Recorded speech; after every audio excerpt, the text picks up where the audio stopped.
Maybe you wanna start, Boy Cuendano, to answer this. Talatanong ni Goldwyn, ano sa tingin niyo ang sasabihin ng King of Comedy na si Dolly after niya mapanood ang pelikula nito? Ako muna. Hindi po sa inyo na. Siguro sasabihin niya sa akin, o yung ginagawa niyo. Hindi. Ako feeling ko sasabihin niya sa akin, I'm very, very proud sa inyo na. Tingin ko. Ikaw naman. Ano sasabihin ni tatay? Bakit ngayon yun yung ginawa ito? Kailan wala na ako? Pero hindi naman siya nawala sa atin. Lagi siyang nasa puso natin.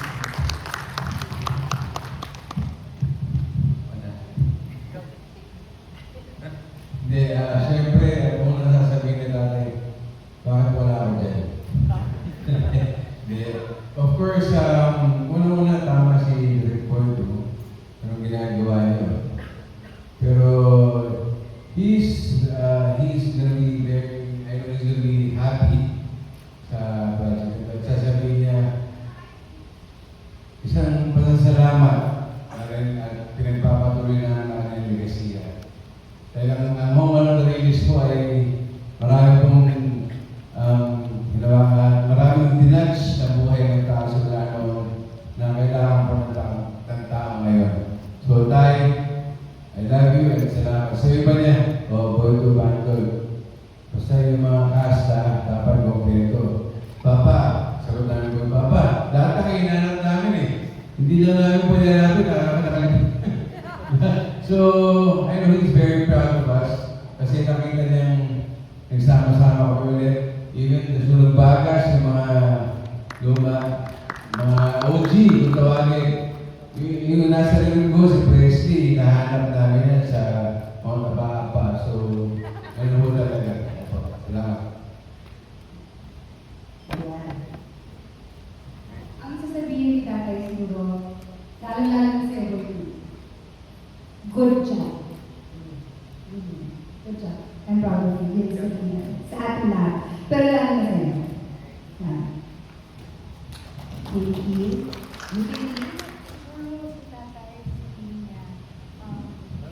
Maraming salamat kasi yung pamilya na binuo niya, pamilya na mahal niya, pamilya na itinaguyod niya, hanggang ngayon buong-buo pa ang samahan. Tunay na nagmamahalan on or off camera. Smokey. Ang sasabihin ni tatay, magtrabaho kayo dahil gusto ko maraming makapanood ng pelikulang ginawa ko.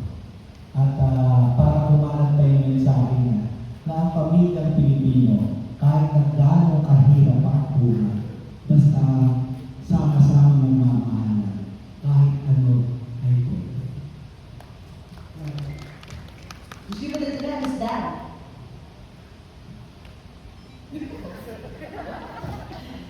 And then, Christina, siguro sasabihin sa akin ni Tito Dolby, ang sasabihin niya sa atin na, paghusayan ninyo. Kaya naman, pinaghusayan naman namin dahil 2 taon namin binulo ito para sa inyo. Thank you so much. Our next question is coming from John of Captain Dumb. Since the last Home Alone the Release movie in the 90s, how did you adjust for this new movie, humor-wise? Maybe Boy, you want to take on this? Doon sa humor, we made sure na feeling is basic template ko. Sinigurado namin nandun lahat. Pinagkaibahan lang nun, lumaki na kami. Pero yung humor, yung puso, yung core, yung pinaka-main, is really about family. Repeat that question. Humor-wise, paano kayo nag-adjust sa pelikula na ito, sa Daring yun? Given that, syempre marami ng generation ang makakapanood. At hindi ko kanina daw, pero naisip. So, ano po, of course, wala rin siya direct. At first, pero alam niyo po, mga kapatid, kung nagsama-sama kami, bumabalik yung pagkakakilanlan kasi at ease kami sa isa't isa.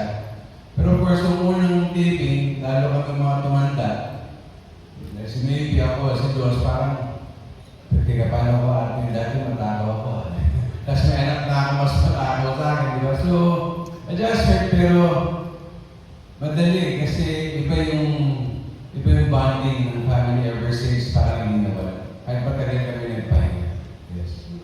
Follow-up question. This one's coming from John Bueno of Kumagkao. When did you start planning for the movie and casting for it? And may mga plans daw ba kayo na mag-international release din? Theatrical muna. Nung nag-start, I remember, nag-start to, meron kami, actually, si kami dalawa ni Bandol, meron kami pinopromote na isang product na kailangan namin mag-viral. Sabi ni B, paano ba tayo mag-viral? Pumunta tayo dun sa Riles, may pinuntahan kami yung Riles, may bandang suman. Tapos kami dalawa, May trend pa dumadaan. No? may trend. Sumakto may trend na dumadaan. Tapos dumadaan yung gano'n na. Nagulat kami nag-viral. Tapos, after 2 weeks, nagkaroon ng parang baptismal. Si Kuya Bill. Hindi ako yung bininyagan ha. Nagkaroon ng anak si Kuya Bill. Nagkita-kita kami this time with Tita Nova. Nandun sila Tita Ses. Pati nga po si Tita Linglin nandun. Tapos ginawa namin yung parehong ginagawa namin. Kaya gano'n. Nag-viral ulit. Tapos yung next nun, si Navy na yung nag-facilitate with the siblings naman. So nagkita-kita kami ng Ate Chloe, si Navy, ako, si Gio. Nasa Italiano sa akin. Ganun din, parang ganun, nag-viral ulit. Hanggang tuloy-tuloy siya. Tapos, eksakto pag month ng July, marami kasi sa cast na magsiselebrate ng July. Kahit ako, actually, ka-birthday ko si Tatay Kevin. So pag July 25, lagi kami magkakasama. Doon start. Tapos, paano nyo ba susunod? After nun, ang nangyari, hindi naman talaga namin sinadya na dumiretso agad sa movie. Nagkaroon lang kami ng, yung ginagawa ng mga content creators niya, nagkaroon kami ng sarili namin. Tawag nga nun yung page namin, Home Alone The Reels. So nag-start kami doon, reunion na kami ng reunion. Tapos, nakikita namin sa mga parang comments ng mga tao na parang, ay, namimiss, na parang namimiss nila kami or namimiss nila yung show. Pero parang sinasabi nila na sana magkaroon ulit ng Home Alone The Reels. So, at first, never namin inisip na magiging reality ito. Hanggang umabot sa point na sabi ni ate, kaya di naman ako, bakit hindi natin i-try? So nag-umpisa ito, pinuntahan namin ni Vandolph, and we're very grateful. Nag-start ito kay Tita Cory. Of course, it wouldn't be possible kung hindi po kami, kung hindi dahil sa kanila pinayagan kami, pinamin yung IP ng Humanong Rodriguez. Naalala ko yung pinong sinabi ni Tita Cory. Sabi pa nga niya, uy, anong klaseng kung alam yung balak ng gawin? Sinong gaganap na Dolphy daw? Yun ang sinabi ni Tita Cory. Sinong gaganap na Tito Dolphy? At paano yung gagawin na wala yung dalawang core at wala rin si God? Sino ang magiging POV nyo? Ang sagot namin ni Tita Cory, Tita, parang na-miss kami ng mga batang nanonood sa Home Alone. Parang hindi naman namin kailangan tapataan. Ang point lang ito, ituloy. Masaya kami na magkakasama kami ulit ng family. Tapos feeling namin, hindi dapat siya really. Gusto lang namin itong continuation na mapakita na paano na yung mga anak ni Kevin Costner yung mga anak na sila. Hindi gusto namin mapakita. And then mag-focus dun sa tribute for Tatay and tribute to everyone who made Home Alone. Yes. Yun po yun. Yun po nag-start. Kasi dun din sa comments na babasa namin ni Dos, namimiss ko tatay ko kasi sabi kami manood niyan. Namimiss ko nanay ko na kumakain kami. Habang kumakain kami, nanonood kami kasi alas 7 ng gabi yan. So, kasi hindi namin pwedeng, siyempre, Dolphy, iisa lang yan. Babalu, iisa lang yan. Para naman yung mga may tama kung papalitan namin sila o susubukan namin yung mga artista.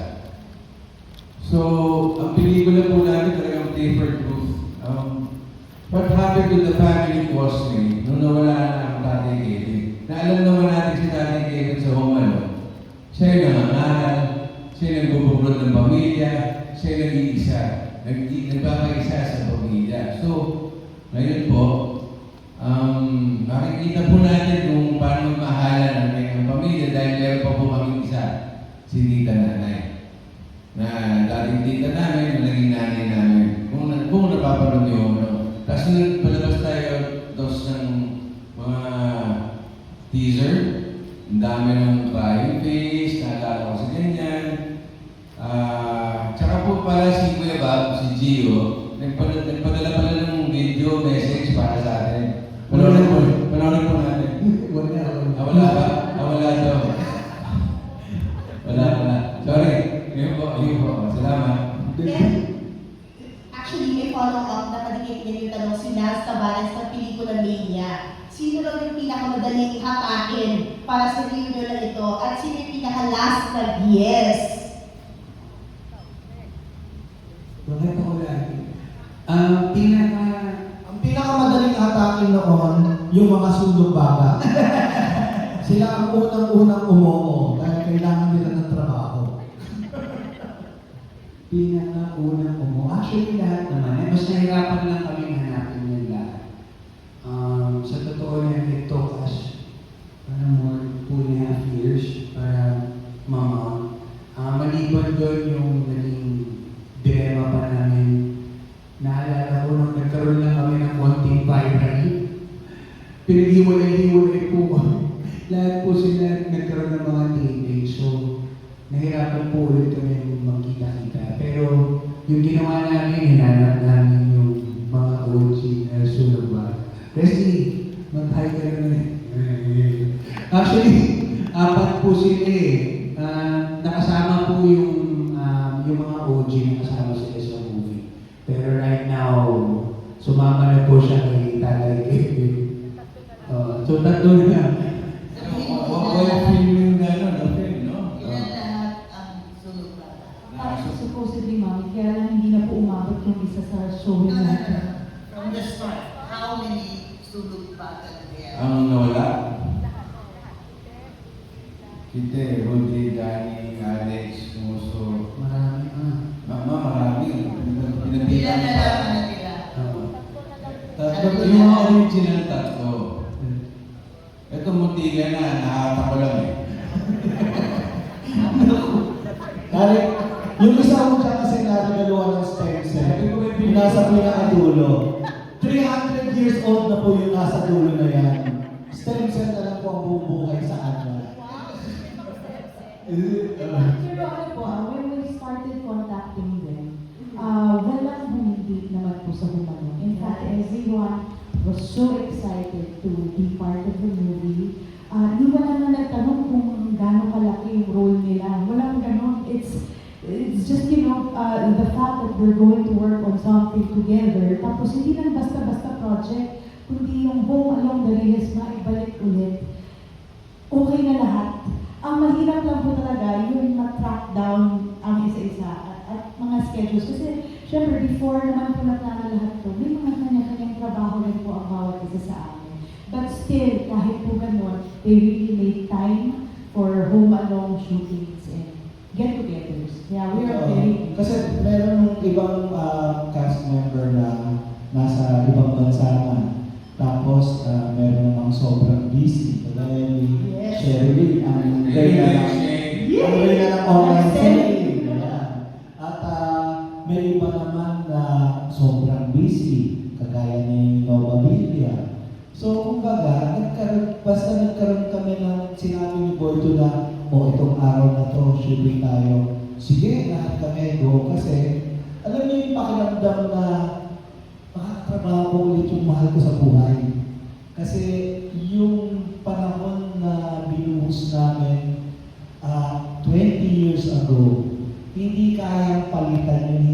hindi ganun kadali kalimutan. Kaya first shooting day namin, medyo nakakapangapa kami. Pero pagkatapos siguro ng first day, parang akala mo isang araw lang kami hindi nagkita-kita.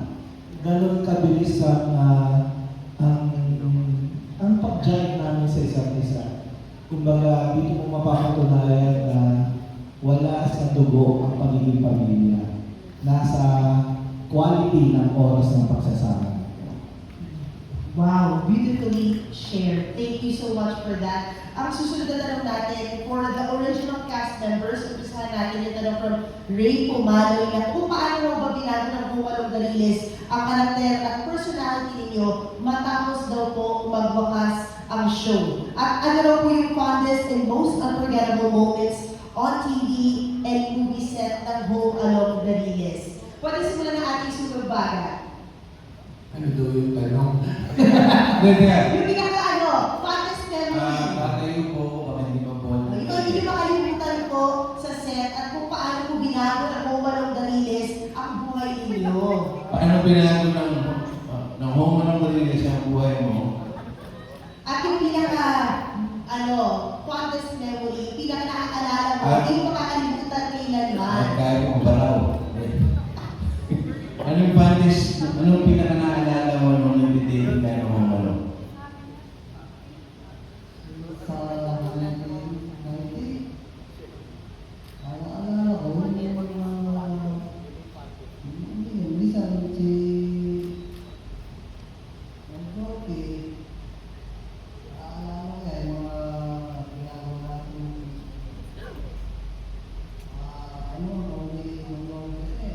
siya po bilang siyang bida namin sa TV ng kaya, mamalong. Ano po kadalasan ginagawa niyo sa set noon?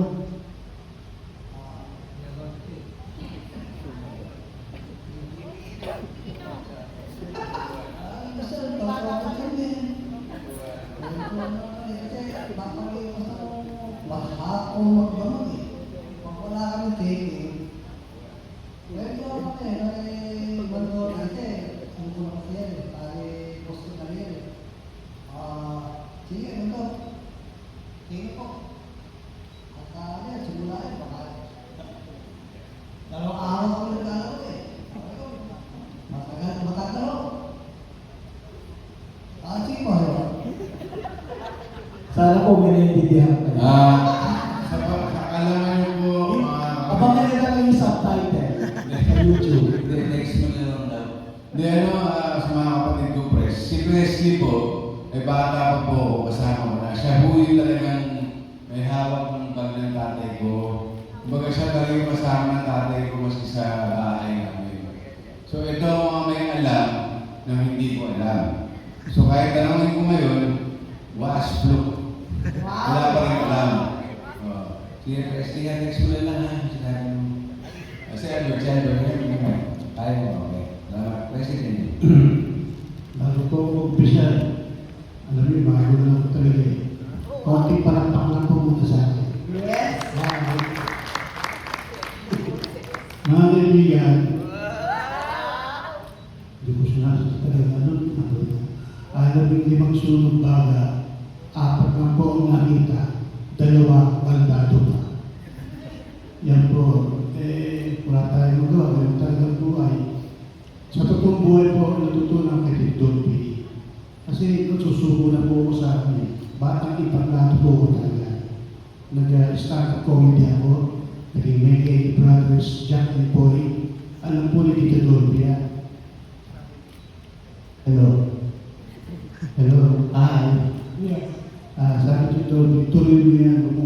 Alam mo, anak ka rin ng artista. Mas mahirap ang ipaglato kaysa sa kanila. Kaya tuloy mo yan. Kasi talagang bitaw na ako dahil parang puro ganun na lang. Ang hirap po bumiyari. Show, gano'n. Kaya yun, sabi ko doon, is gate. Minsan ang nangyari, sumalangit ko ay partner ko, kaya yun siguro yun. Sabi ko kayo doon na Home Along Dariles, si Butoy, si Beto Jr. Remember Beto Jr.? Wala na po siya. Sumalangit ko. Ayun, nag-iitablado kami ni Beto. Sabi nga Chuchudoki, okay, tuloy niyo yan. Bisa na, kasabay kami sa kasi kumuha kami ng pasaporte, kaya lang hindi po natuloy. Gawa ng may konting problema sa kanya. Yun. Sabi ko, tututur, paano ba ito? Wala akong trabaho eh. Hindi po para sa 13. Makigulo ko doon sa mga sulok bahala. Sabi ko tututur, pwede yun? Pwede sige. Sabihin ko ako. Ayun, hanggang sa nasama ako sa sulok bahala. Hindi ko alam na sulok bahala eh. Minsan totoo rin pang iniinom nila. Nagoyo pa ako, paano ko tubig. Yun pala totoo. Ayan. At dyan po nagtatapos sa ating press call. Maraming salamat sa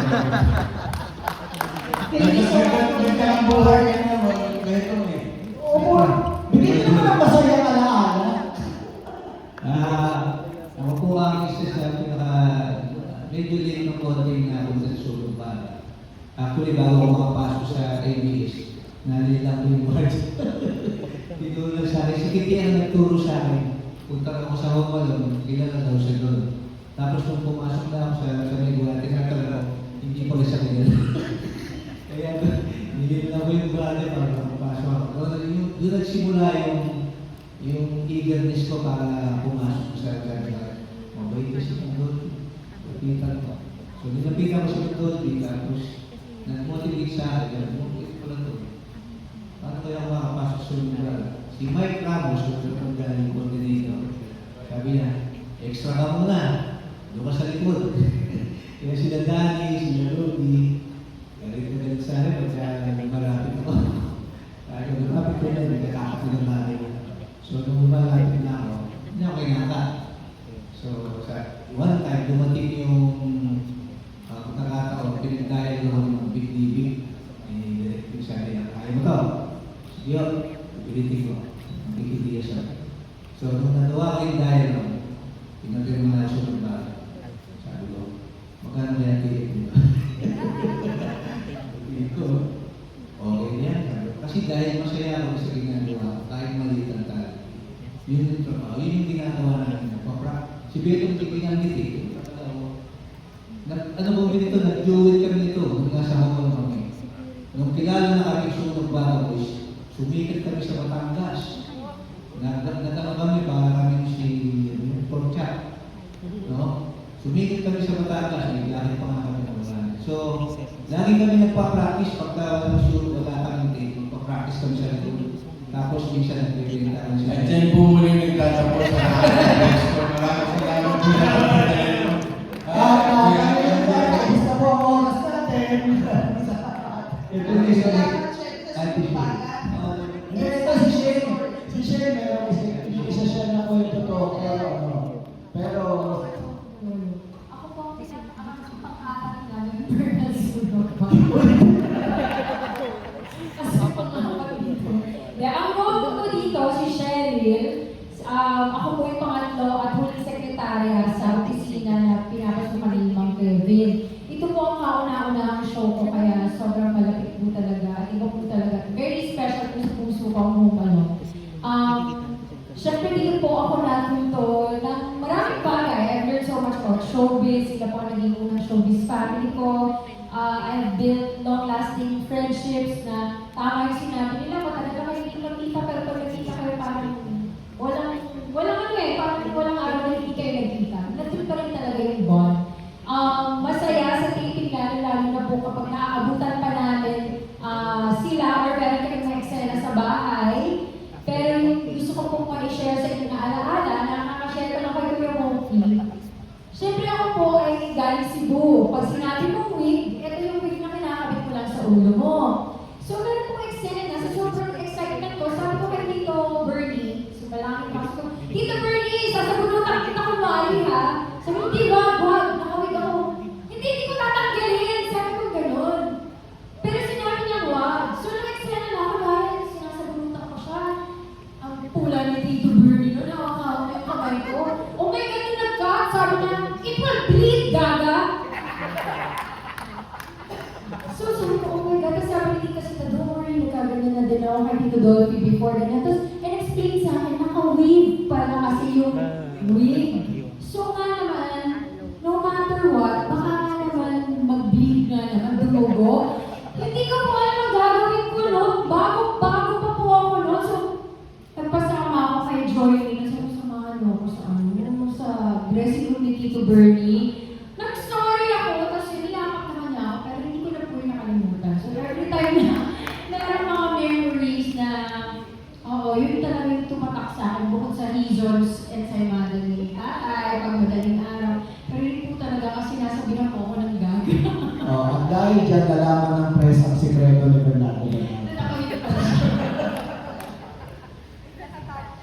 Miss Sita? Sita.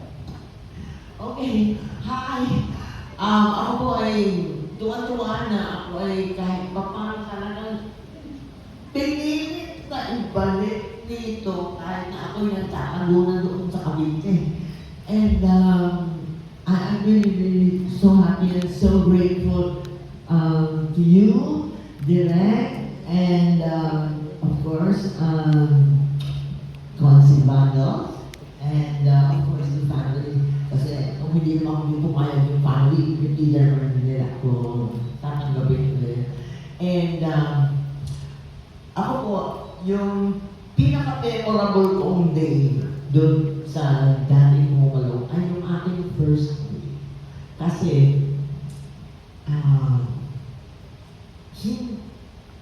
I grew up watching Tito Dolphy and Bernie, who were both stars. Okay, but of course Tito Dolphy is a legend, okay? He's not just a great character actor, but he's a legend. And all of a sudden, I had to be the boss. So yung hirap doon, hindi ba parang, and si Tito Dolphy, nakita niya yung mukha ko na in awe ako sa kanya. Yung parang, Diyos ko, hindi ko sukat akalain, makakaharap ko itong takot ko. Diyos ko, and then suddenly I'm there having to be the boss. But, and so, hindi ko alam kung anong klaseng acting ang gagawin ko. But it was Tito Dolphy who said, no, just do it. You're the boss, you beat it. And from there, tinuloy-tuloy ko nga yung pagiging boss. And that worked out because he was so welcoming and so, you know, he didn't care that, you know, I was just from Repertory Philippines and whatever, he's a legend. He's always been that inspiring to all of us. And pag tinatanong ko nga siya naman Tito Dolphy, ang galing naman naging career mo, no? And talagang sunod-sunod yung mga hit mo and all this. And he just told me, just keep on and be good, sabi niya na whatever you're doing, because you have to, first and foremost, also pray, you know, to God. And I'm so grateful na nandito si Tita Nova dahil si Tita Nova talagang nakakakit sa Diyos, okay? Sa amin lahat, siya yung talagang nandyan to remind us all to pray and have faith. But it was Tita Dolphy ako sumuto nila. Kasi sabi niya, alam mo, mas maraming magaling pa sa akin na artista na nakasama ko and all this. Pero, hindi sila pinalad. So, it's also a matter of opportunity, of having people who are kind enough to help you and give you that chance, that first chance, and for even Tito Dolphy, his second chance. Okay? Kasi naalala ko yung sitwasyon ni Tito Dolphy, nandun siya sa Amerika, and you know, for a while he was really, you know, messed up because pinanindigan niya yung kanyang love of life na si Jaja. Okay? And he came back and he said, you have to remember to pray because everything being equal.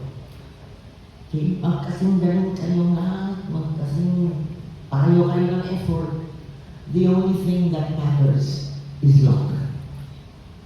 This is what he told me. And so I wanna also tell you that this family is also the most prayerful family that you will find anywhere in showbiz. And I'm very grateful to be here and for all that I learned through them. Thank you. Love you all. Is that memorable experience? Wala ko dyan. Actually, sa 13 years ba tayo? 12, 13, no? Ang dami naman talaga namin mga eksena talagang memorable. Pero ito share ko na sa'yo, one of the most memorable. Alam niyo naman ang boyfriend ko lagi sa Home Alone, si Q. Mga si Q lahat, pero ang tumatak talaga sa akin na hindi ko makakalimutan. Naging boyfriend ko, si Rostong Padilla. Oo. Alam mo, nag-guess si Rostong Padilla, alam mo, nakrasyan ko siya talaga. Kasi ang gwapo. Kaya tumatak siya sa akin. Kaya lang, nakita ko siya nung eto lately, bibigyan ng hari na siya. Natuwa naman ako sa kanya dahil he found another life. She found another life na. Yun. Isa sa mga tumatak sa akin kasi talaga ang gwapo ni Rustong Padilla noon. At saka, ako ang tumanggi sa kanya. Dahil, itong si Richie, si Tito Babalong, sinusulan ako. Roxanne, ang gwapo niyan. Hindi ka tototohanin yan. Eh, niyaya ako magtanan. Hindi ko sinipot. Kasi akala ko, hindi ako tototohanin. Yun. Kaya tumatak sa akin yun. Yun yung kwento ni Roxanne and Rustong Padilla. Yun. Thank you. Thank you. Ang pinaka-tumatak na experience pa rin sa akin talaga yung unang araw ng taping ng Home Alone. Kasi, aaminin ko naman sa inyo lahat, ako yung pinakamatanda sa magkakapatid. I grew up na si Tito Dolly yung pinapanood ko, black and white na pelikula na pinapalabas tuwing tanghali noon sa Channel 9 habang pinapatulog kami ng magulang namin. O tutulog kami, pero ako tinalaya ko yung nanay ko, pinubuksan ko yung TV ko niya rin, natutulog ako. Pag tumayo na yung nanay ko, manunood ako ng yung reruns ng mga lumang pelikula ni Tatay na black and white. Natatandaan ko yung Ibong Adarna. Paborito ko yun. Yan na yung pelikula ni Tatay, si Babalu, tsaka si Tito Dolby. Sila pa rito. Oo, tapos ang sarap-sarap ng pakiramdam kasi lahat ng mga komedyante, yun ang inaambisyon nila. Ang makatrabaho mo, yung iniidolo mo. Ako siguro, silwete lang talaga ako. Siguro iba ang ngiti sa akin ng Diyos ng mga araw na sinabi sa akin na makakatrabaho ko si Dolphy. Yung unang araw, yung unang eksena na kasama ko si Tatay, hindi ko pa matandaan yung mga linya ko. Dahil sa sobrang starstruck ako. Kasi parang, ito yung iniidolo ko. Tapos, ito na siya, katrabaho ko na ngayon. Ang nakakatuwa lang sinabi sa akin ni Tatay, kalma ka lang, relax, maganda itong ginagawa natin. At ever since that day, kalmado na at sa sobrang pagkakalma ko, Tatay na hindi ko talaga sa kanya. Na parang, hindi kayang bayaran yung nararamdaman ko pagkasama ko si Tatay. At saka isa pang natatanda ko kay Tatay, napaka-generous niya. Na kunyari mayroong isang punchline na nakakatawa, sasabihin niya, Moki, ikaw na mag-deliver nito. Eh, di ba sa mga komedyante, sa mga gusto nila sila yung nagbibigay ng punchline. Pero si Tatay, sasabihin niya, hindi, sa'yo to. Mas maganda pag ikaw nag-deliver nito. Totoong ganun si Tatay, hindi po siya swapang. Kaya, every taping has been a memorable taping for me. Every taping is a gift para sa akin. Ako, maraming memorable na, na mga eksena, taping days, pero I guess, ang masasabi ko lang, isa na sa pinaka-core memory ng buong buhay ko ay yung naging anak ko ng isang babalu sa Okidokido. Naging pamangkin ako ng isang babalu sa Home Alone Galiles. Naging anak ako ng isang Dolphy, nag-iisang Dolphy. At naging anak ako ng nag-iisang Sinopon. Yun ang core memory ng buhay.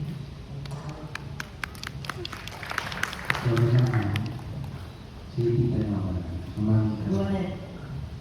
Go ahead. Good evening po. Alam po ninyo, ang magaganda ang mga narinig natin ng kwento, yung mga nararamdaman nila sa puso nila regarding it's all Dolphy. At alam na alam natin lahat ang pagkatao ni Tito Dolphy. I'm a church goer. Every day I go to Mass.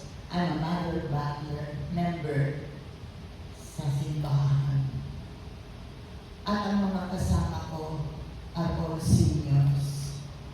70, 80, 90 years old. Yan po ang mga barkada ko. And probably I am the youngest. I'm 80 years old. At lahat narinig ko sa mga unong buhay pa si Tito Dog.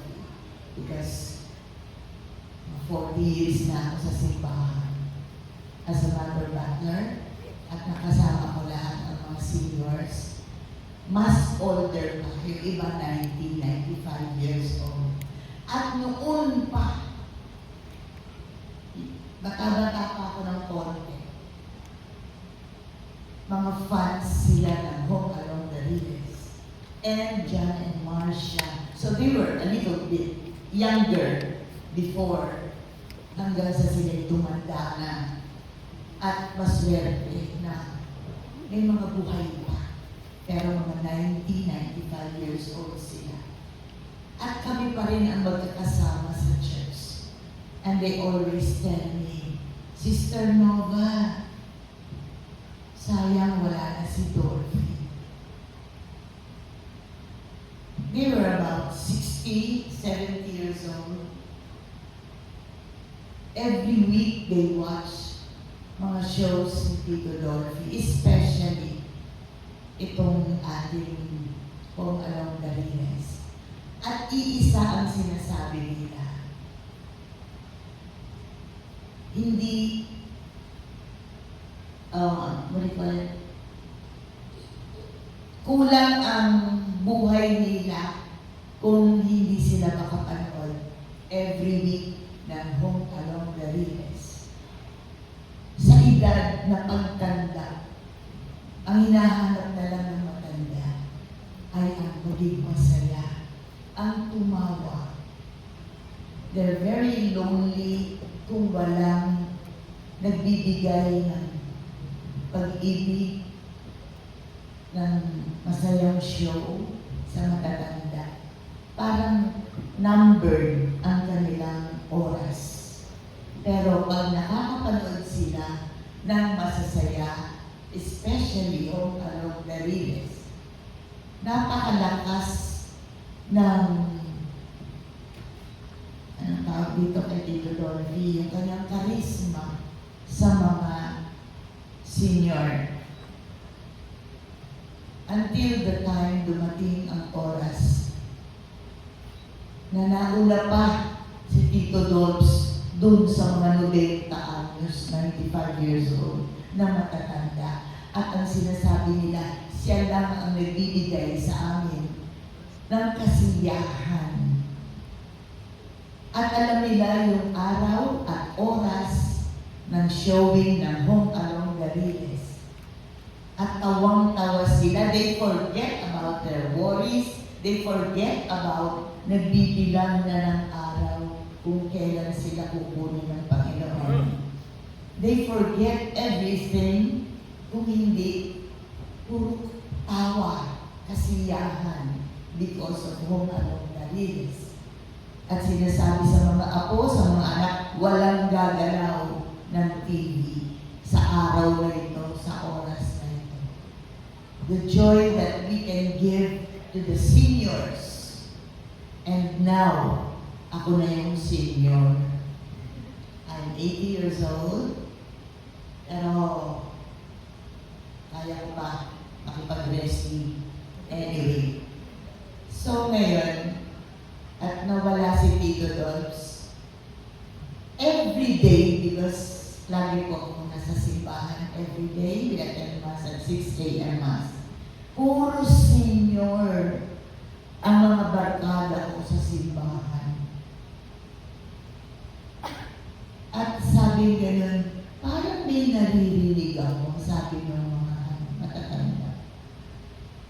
Are you doing a movie? At dyan ba si Dorothy?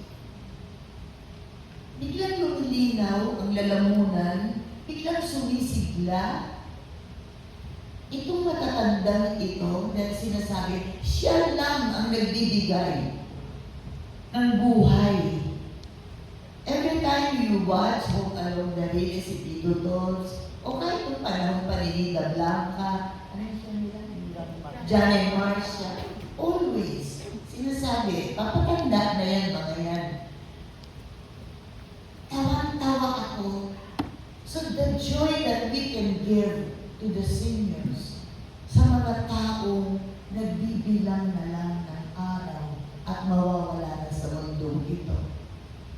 What I'm saying is, so he was never forgotten. Kasi when they see me, hi Nova, Sister Nova, sayang wala na si Dolphy. Kakabit sa akin yung that's why, one day,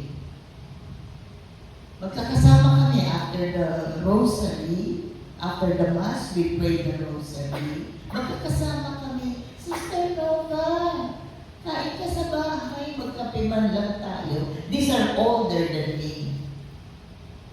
Natatawa ako up to now. Naiisip ko, hindi ko makalimutan yung kayo ni Dolphy. Always kakabit si Dolphy. Until the time, Boy 2 and Bandolph talked to me na kagawa ng pelikula ng Home Along the Riles. Nag-iba yung pakiramdam ko. Ang naisip ko yung mga kasama ko sa simbahan na I'm sure they will be excited at kahit na masakit ang kanilang mga paa, mga rayuma, magpapasama sa mga apo to watch the movie hanggat nandyan si Dolphy at si Nova.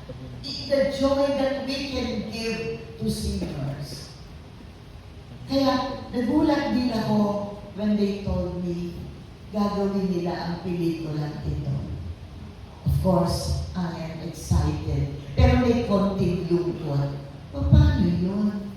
Wala na si Tito Dolphy. Paano na yung role mo? Paano na yung istorya? They assured me, silang dalawa, huwag kang mag-alala, Tita Nova. At ang nasa isip ko, yung matatanda, sabi ko, wow, matutuwa itong mga to. Sabi ko gano'n. Hanggang sa ngayon nagkikita ka pa rin kami. Sabi ko, I have a surprise for you doon sa mga seniors sa simbahan. Makikita niyo si Tito Dolphy. Sabi ko, makikita niyo, mararamdaman. Oo. Mararamdaman. Of course, the imagination. Yeah. Kasi andito yung mga anak. Tsaka yung story. Yung gano'n. You will feel the story. I love you, Mami. Ngayon po, tapos ko talaga.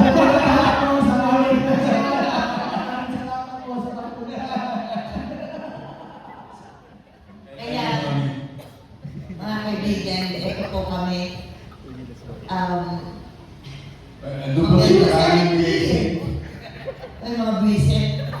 Natapusin niyo ako. Ako, hindi mo nagkita ako. Tapos ako oras dito. Ending na.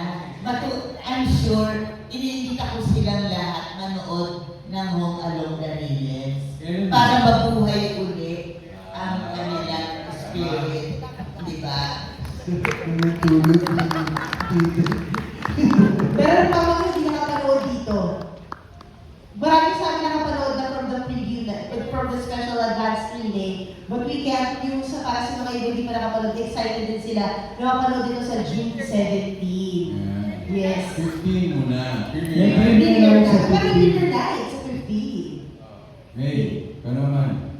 Medyo 5 sentences na. I love you, Mommy!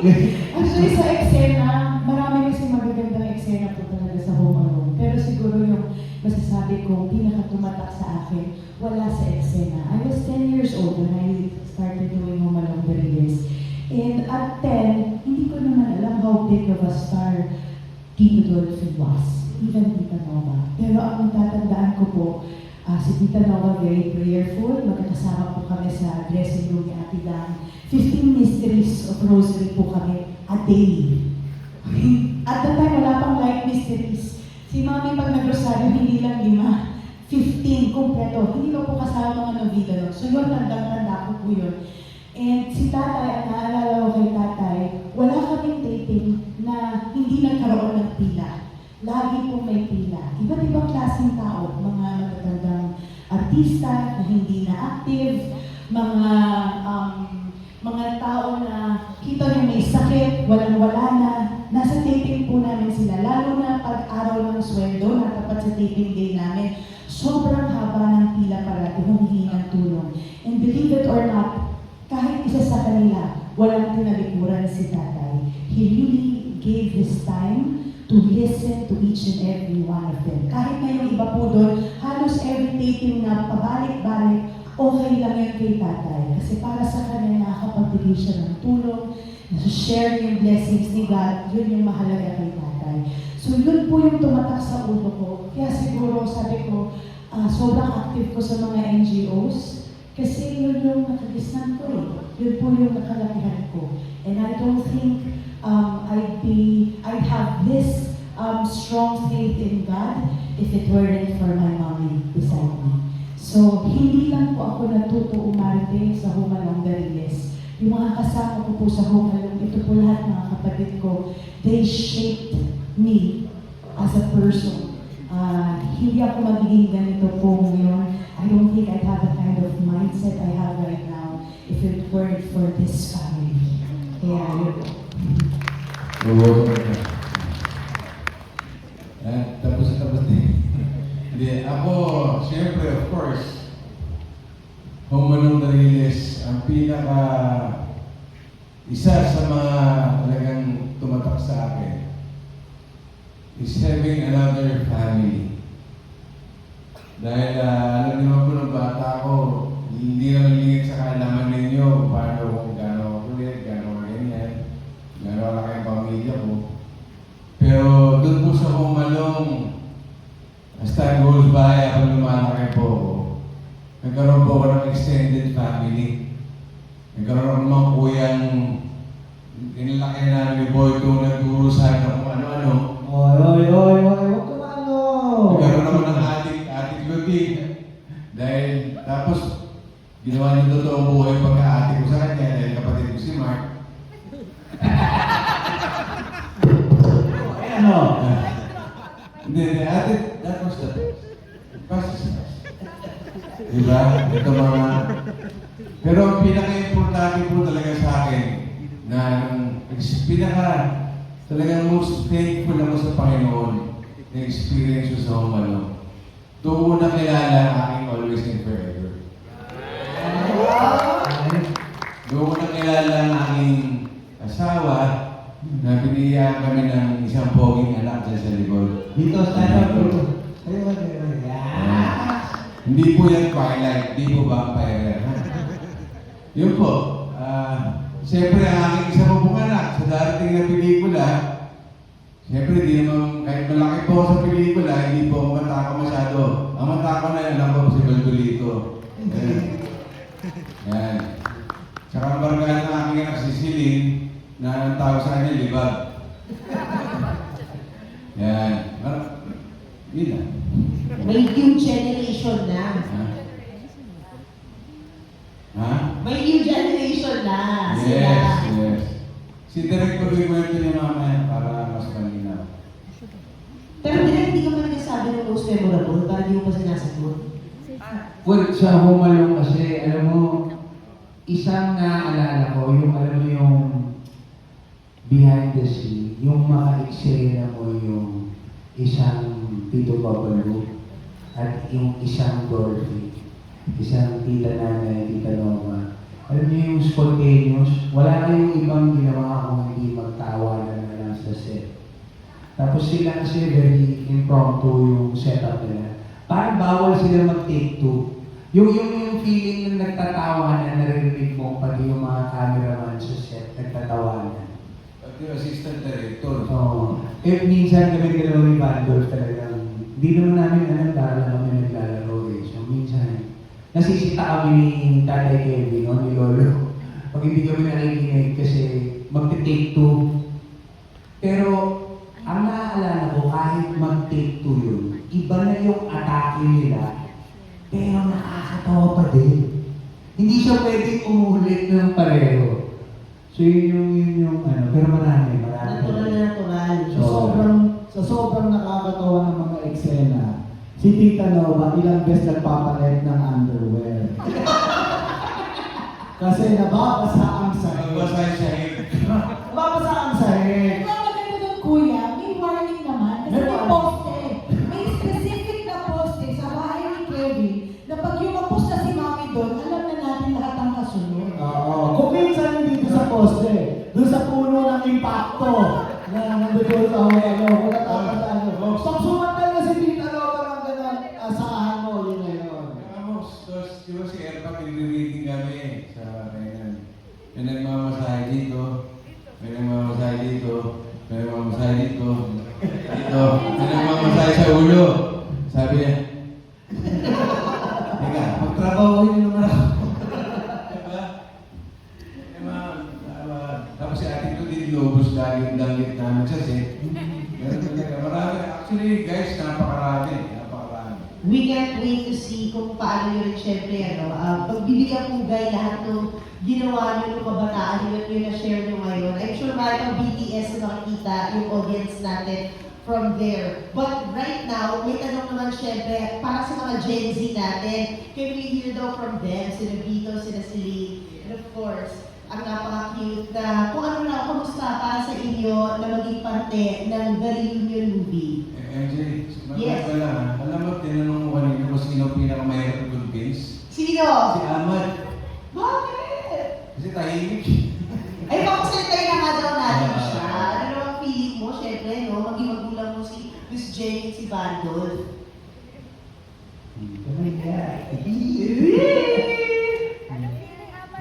Anong feeling? Anong feeling?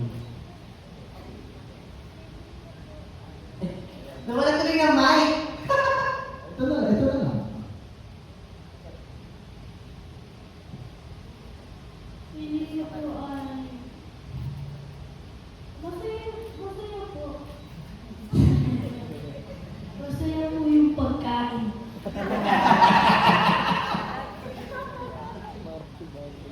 Marami pong pagkain.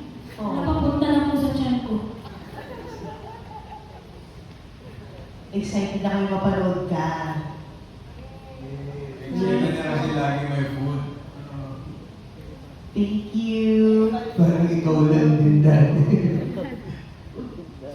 Celine, first movie mo to. Second movie.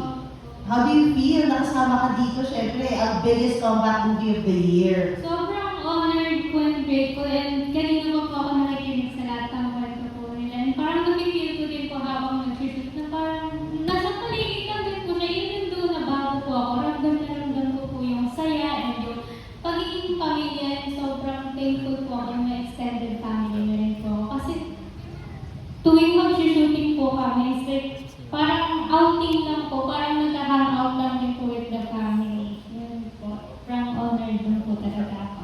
Thank you po. Thank you, Celine. Hello po.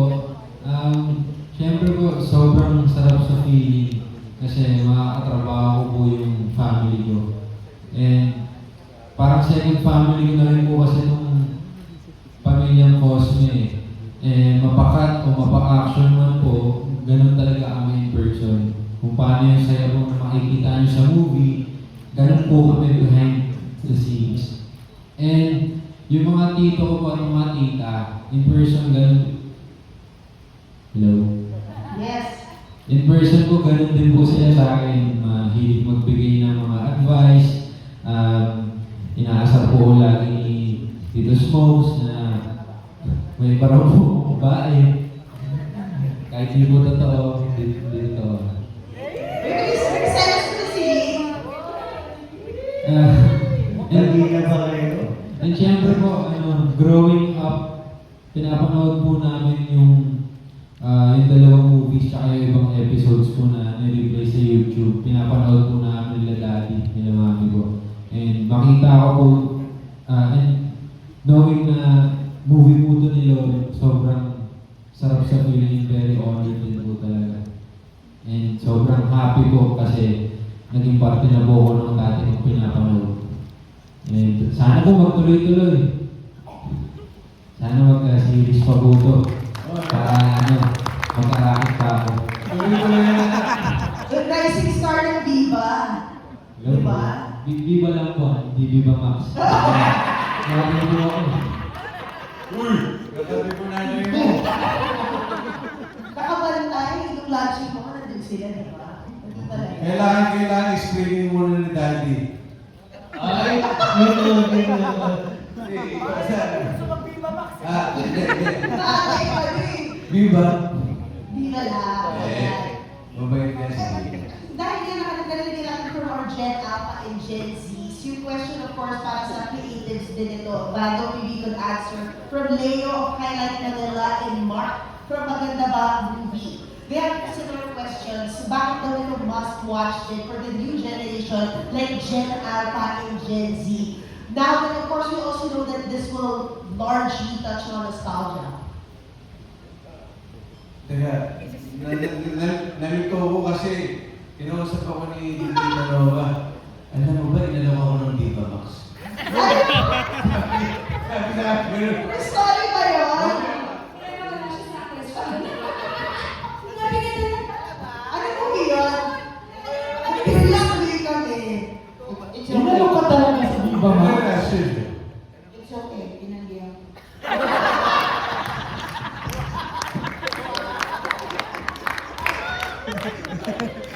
I'm sorry, MJ Tita Nova, alam mo naman kung sanda. Pero nagtaka ako, Viva Max. Yes. Kayo muna sumagot para alam ko. Dati, yung Appeal sa Gen Z. How we Gen appeal Alpha, sa Gen Z. appeal mo na to. When we were meeting sa story, kasama na yun sa namin sa mga tasks na kailangan namin. Kung paano makaka-relate yung current gen na mga hindi nakapanood o hindi naabutan yung Home Alone at yung mga Gen Alpha. At nagawa naman namin ng paraan kasi ang movie, pag pinanood ninyo, pwede siyang panoorin na wala kayong history na napanood yung Home Alone. Kasi makikita nyo yung dynamics ng family. And at the same time, comedy naman kasi is universal eh. It appeals to everyone. Sabi nga ni tatay noon, ang mga punchlines na yan, noon pa namin ginagawa yan, nauulit na nauulit. Depende kung paano mo aatakihin. And I'm pretty sure nung nag-screening nga sa Metropolitan Theater, pasok pa rin talaga sa Gen Alpha, sa Gen Z. At pag napanood nyo sa June 17, maintindihan nyo po yung sinasabi namin. Di ba, Ross? Tama.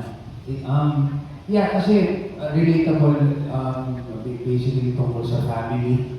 So, madaling habulin ng mga Alpha Gen Z naman. Mas naging challenging pa nga for us yung how to make the story feels like yung core na minahal ng tao.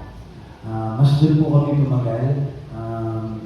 Just to share yung naging collaboration between consulting with yung mga OG writers. It took some time.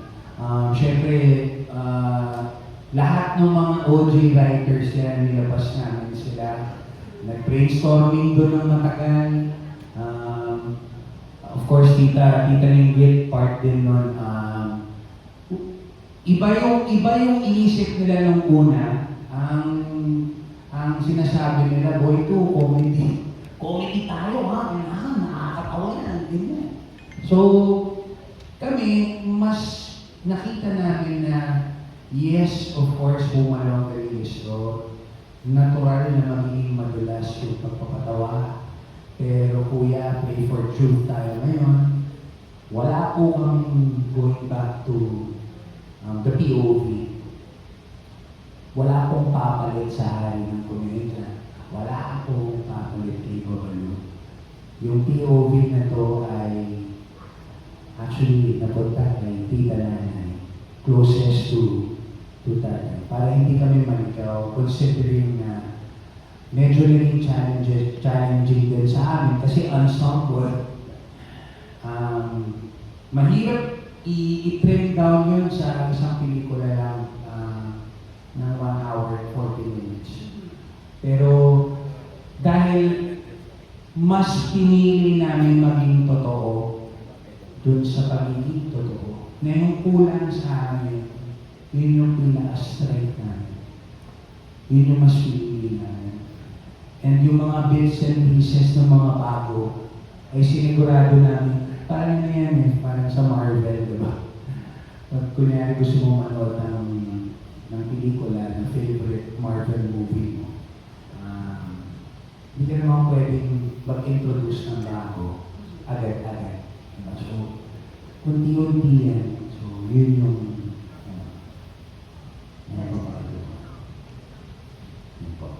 Si Ate Janice Navida of Bulgar, may tanong siya, curious siya, Bando, para sa'yo ito. Yes, para sa'yo ito. Oo. Kasi, sabi niya, no, nag-start kang komedyante. Pero na-curious si Ate Janice, ba't hindi mo na tinuloy ang pagko-comedy? Ano yan? Hindi ko tinuloy ko kami. Kung baga hindi ka nang tuloy-tuloy sa, Ah, of course, yeah. you chose political life, etc. Yeah. Siyempre po, ang pagpapasaya ng tao, hindi na po mawawala sa akin yan. Kasi yan po ang nakita ko sa tatay ko, sa nakita nanay, sa mga OG, ng mga komedyante, na pag nagpapasaya ng tao, iba ang nabibigay mo ligaya. Kahit ano naman ang pinagdadaan ng tao sa buhay.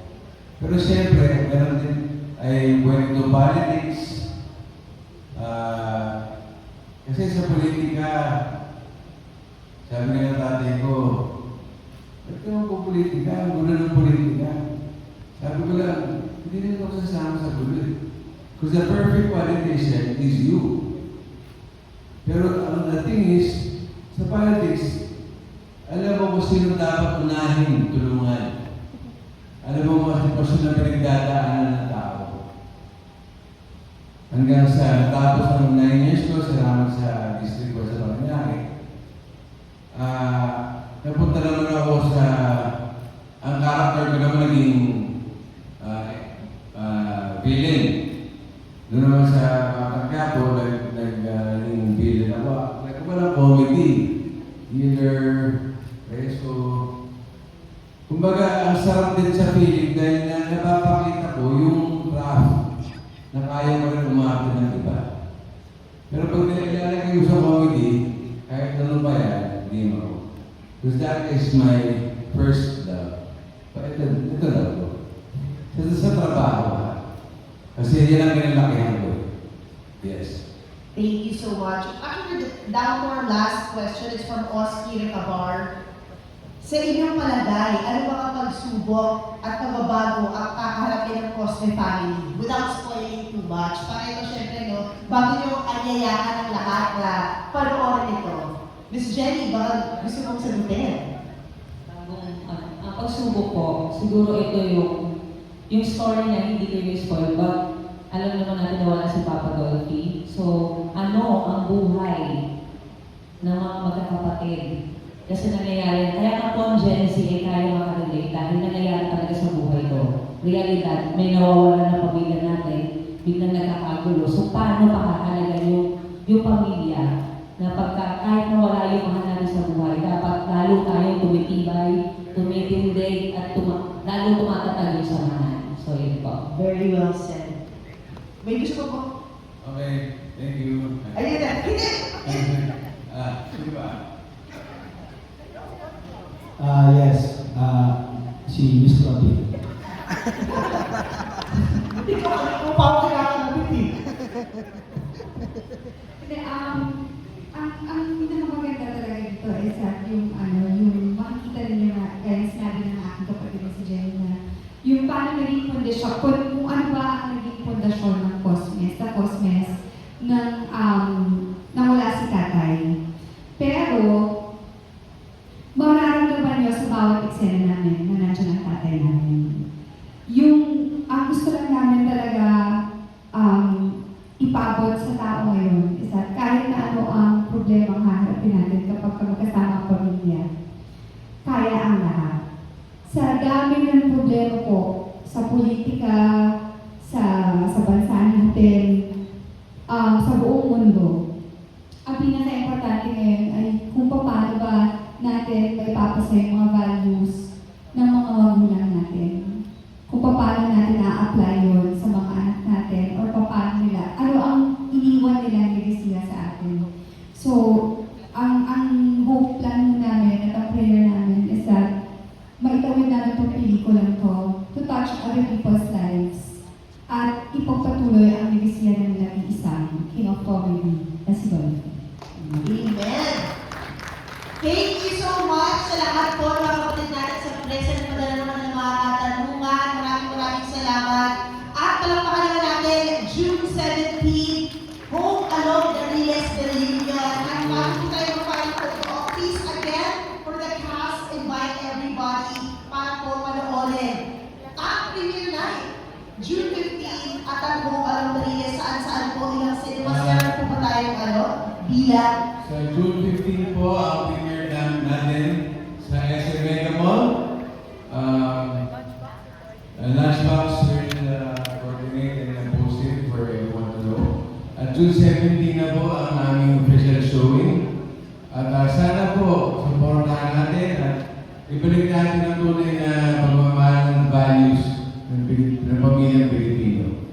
At sorpresa po ito at handog para sa ating mga mahal sa buhay. Ngayon pa lang nagpapasalamat na po kami sa tulong na binibigay niyo sa pelikula namin. Spread the word. Palabas na po ang Home Along the Riles de Reunion ngayong June 17. Perfect na Father's Day gift sa lahat ng mga tatay. At sigurado ako lahat ng mga batang 90s na nandito, batang 80s, kahit na 2000s, maaalala ninyo yung kabataan ninyo, magbabalik na kayo pag napanood niyo po yung pelikula namin. Again, thank you very much in advance sa tulong na pinibigay sa amin. Miss Shirley? Maraming salamat po sa suporta niyo at sabay-sabay po natin panoorin at kumustahin ang pambansang pamilya ng pelikulang Pilipino at dun sa mga anak natin at mga hindi po sila kilala, ipakilala po natin sila. Kasi ito po ay, kumbaga, babalikan natin yung childhood natin, tama yung sabi ni Kuya Moki, marami tayong. Ang sarap kasi i-share, di ba? Bumalitin yung mga pinapanood natin dati. So, it's something na share natin sa mga anak natin, mga pamangkin, sa mga nakakabata, hindi po kilala ang mga pamilyang Cosme. Thank you po sa inyo. Miss Sita? Sana po makita naman namin kayo ulit pagdating ng premiere namin. And sana magustuhan niyo po yung magiging pelikula dahil napakaraming surprise. Sa totoo lang, kada eksena is actually like a comic book on its own, you know. It's a story, it's funny. You will see the boys dancing for the first time. They're even better now than they were when they were kids, you know. Really. And they are fantastic. That is the scene to wait for. Dito nyo lang makikita si Tita Nova for the first time. Eh, medyo naging bold is that.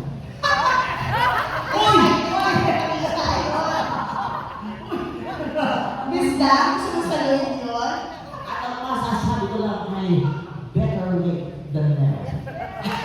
Dahil pinakilala ang BNX, ayoko saluhin kasi parang masabot ako eh.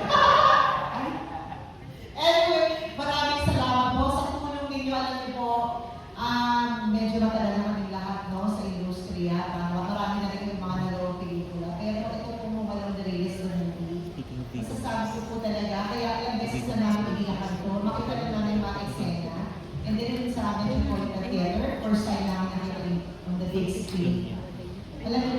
napigilang maiyak. Ako po, iyak ako naiyak. Hindi dahil mixed emotions, dahil I'm proud to say, pelikula po kami. Nilawag po kayo na tulungan kami na ma-encourage yung mga ating mga moviegoers na bumalik sa sinihan. Dahil worth watching po ang pelikula namin. At may pinanganak na magaling na comedy director, si Boy Coquizo. Miss Baby, Maraming salamat po sa inyo. Just your presence here tells us so much na maraming salamat po dun sa mga kasama natin ng press, ng advance screening sa Manila. Maraming salamat po sa oras ninyo. At yung sa mga hindi pa po nakakapanood, we're all looking forward to seeing you on the 15th sa aming pong premiere night sa Mega Mall. Humihingi po kami ng tulong sa inyo. Tulungan niyo po kami ipakalat sa lahat na ang pelikula po ng Humalong Gariles ay ilalabas na talaga. May play date na kami. June 17, 2026. Itong pelikula po ito, hindi lang po basta proyekto para sa bawat isa sa amin. Talagang puso at pawis, dugo, yung talagang ibinuhos ng bawat isang character po dito. Hindi po madali buuin ang cast ng Humalong Gariles. Pero dahil sa pagmamahal namin kay tatay, pagmamahal namin sa dati namin show, nabuo po kami lahat. And we just want to share that happiness with everyone who will watch the movie. Muli, maraming salamat po. Direct. Bago ko siya dati, gusto ko lang po sabihin sa ating press na I'm very proud of my nephew. Boyko is my brother. He is my nephew, but he is my brother. Okay? Napaka-focus na tao, napaka-dedikado sa kanyang craft. Metikuloso, at kita-kita po natin ang pagmamahal niya sa isang proyekto niya. So, go, produce, congratulations. Thank you. May playdate na po kami. Pinangarap po namin to 2 years ago. Naging blessing po sa amin na ito po talaga yung playdate na pinili namin. Pang Father's Day talaga. Of course, hindi ito magiging possible kung hindi dahil sa cast na to. Naging madali sa amin kasi pamilya po kami. At kayo rin po, kayo po lahat na tutulong po sa amin para hopefully, mapanood din ng Humalong Gariles. At huwag kayong mag-alala, pag po ito nagkaroon ng series, si Bandol po, mamimigay po kami ng banay at whiskey. Lahat po kayo magkakaroon ng tipsy-tip, magpapa-party tayo. Pero shoutout hindi lang po sa amin, but we're guided by hindi lang po sa amin yung cash. Thankful ako sa marketing team namin, Lunchbox. Lunchbox, nandito sa totoo lang, kahit sila nag-immerse sa amin, naramdaman din nila na parang sinasabi nga ni Carl na grabe, itong buong cast na to, sobra yung passion nyo. Parang lahat to, baby project talaga. So, thank you, Carl. Sorry sa mga konting lapses, pero mahal ko kayo. At thank you sa naniwala sa amin. We have to say thank you kay Ribisco. Maraming salamat. We have to say thank you to them. Kasi yung mga panahon na hindi namin sure kung kailan kami mapapalabas, okay lang sa kanila. Naniwala sila sa amin. Sabi nila, boy, huwag yung madali yan. Hindi biro na basta nila lang ilabas yung Humalong Gariles. Kailangan maramdaman niyo yung timing para sa inyo. Na feeling namin ito na ngayon sa Father's Day. June 17. So yun. Perfect timing. Dito na tayo. Diyan po nabawa ka sa ating press. Sorry. last na po si Miss Thomas. Sorry. Last year naman, Miss Ate Doma. Una maraming salamat po sa inyong lahat sa pagpunta ninyo dito sa oras ninyo, sa mga tanong ninyo at sa interest ninyo na malaman kung ano ba talaga ang laman ng pelikula to. Alam niyo, Iiyak na naman.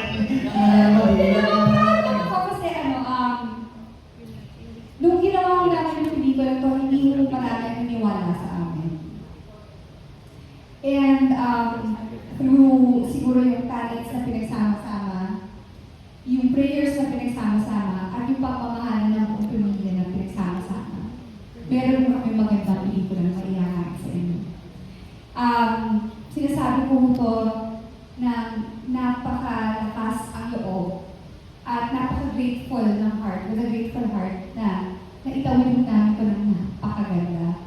And Boy 2, we all are so proud of you. Sa inyo lahat na naniniwala, maraming salamat. Sobra-sobra kong talaga ang pasasalamat ng buong pamilya namin sa inyo lahat. Salamat po. Thank you, Ms. Ruby. And of course, last but not the least, Ms. Nova Villa.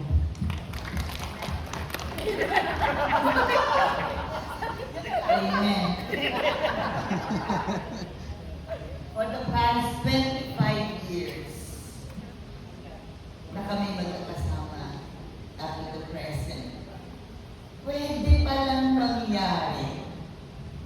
Hindi kailangan lumabas ang mga batang ito sa katawan mo. Hindi tayo magkakaano-ano. Iba magulang niyo, iba magulang ko. Iba ako. Pero sa 25 years namin magkakasama, up to now, para kami, mga anak ko, magkakapatid. Wala pang nag-away sa 25 years. Lagi po magkakasama, nagbibiruan, nagmamahalan. Most of all, nagmamahalan ang bawat isa sa cast na ito na parang magkakapatid at para po sila mag-anak. And they treat me as their mother, na wala na si Tito Dobbs. Nandito pa rin kami magkakasama. At ito ay mararamdaman ninyo pag napanood ninyo ang Hokalang Dariles. Ito, pelikula natin na darating. So, ang pag-ibig pala ay hindi namamatay. It doesn't matter na hindi kayo magkatugo. Wala pong away sa 25 years. Lahat po nagtutulungan at nagmamahalan. Kahit na mga loko-loko din itong mga. Pero, pagdating sa problema, pagdating sa pangangailangan, nandyan sila. At dito makapanood ninyo, when you watch this show, mararamdaman ninyo how close ang mga batang ito dyan. And this is a reality. Hindi ito biro, hindi ito joke, hindi ito.